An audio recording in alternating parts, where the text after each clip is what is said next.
We have heard for 30 years what Iran is against. The question now is what kind of future it is for.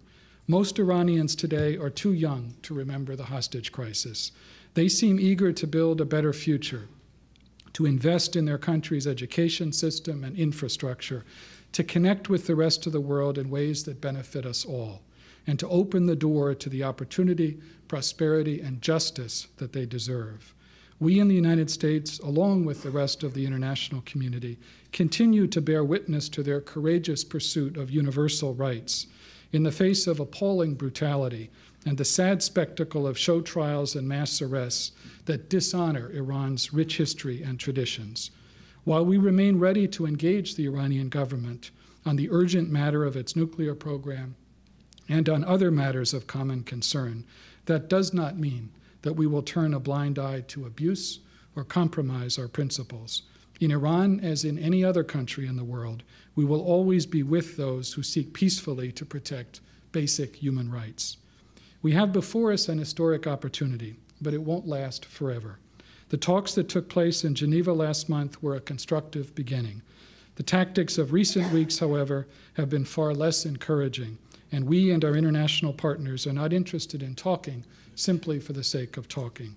Too much is at stake, not only for Iran itself, but for a region hardly in need of more tensions or more arms races, for the credibility of the United Nations Security Council, and for the future of the International Atomic Energy Agency and the nuclear nonproliferation regime.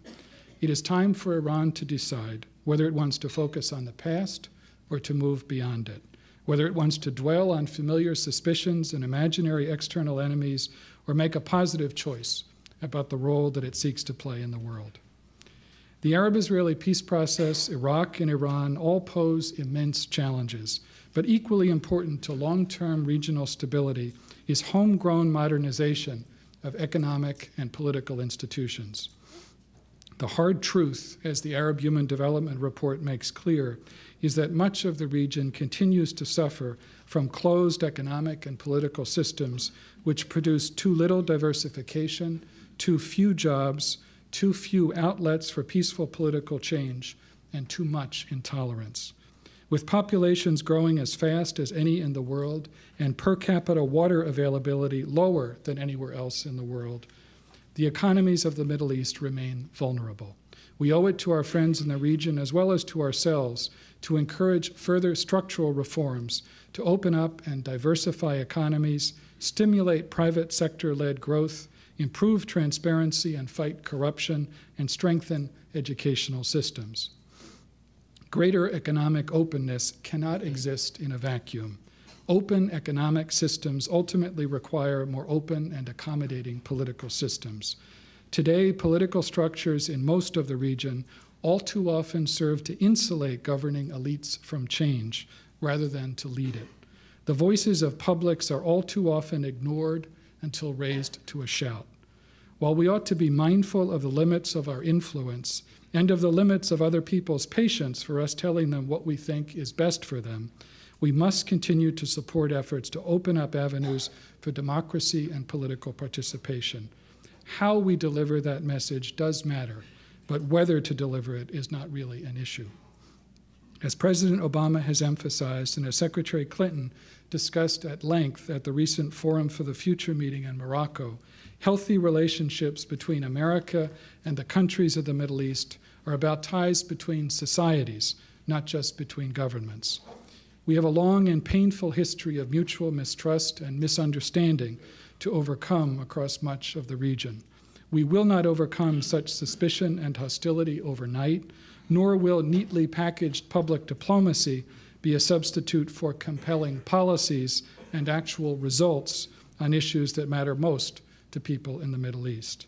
But we ought not to underestimate the importance of simple human contact, using tools ranging from exchanges and scholarships to English language teaching programs, science envoys, and cultural and sports diplomacy. I realize that I am now perilously close to embodying Mark Twain's model for public speaking, the talk them into submission approach. So let me conclude with a few comments that may seem blindingly obvious to all of you, but that bear repeating. This is a hard time, to be optimistic about the Middle East or America's role in it. Palestinians and Israelis seem stuck in patterns which do little good for either of them. Iraq faces formidable hurdles. Iran's leadership seems capable of endless obfuscations. Economic and political systems across the region are often brittle and resistant to change. Most people manage to contain their enthusiasm for American prescriptions and doubt in any case that results will follow our rhetoric. None of that, it seems to me, is cause for despair. Of course, the road ahead for us and for our friends across the Middle East is littered with problems.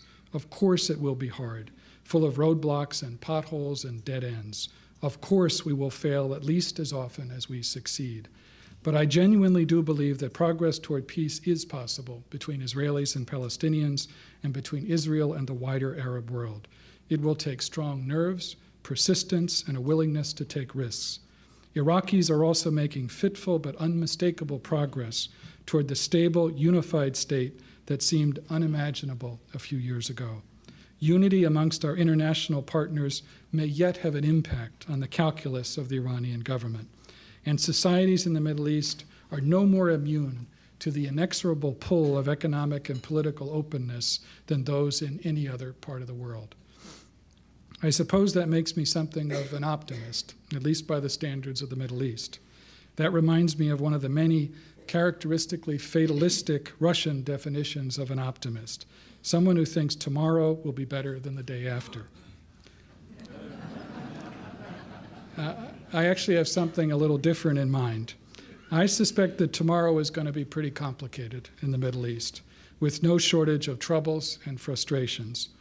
But I genuinely do believe that with sustained and creative American leadership, a willingness from leaders in the region and outside it to take responsibility alongside us, and long-term investment in building economic and political hope across the Middle East, the day after tomorrow holds real and enduring promise. Thank you very much.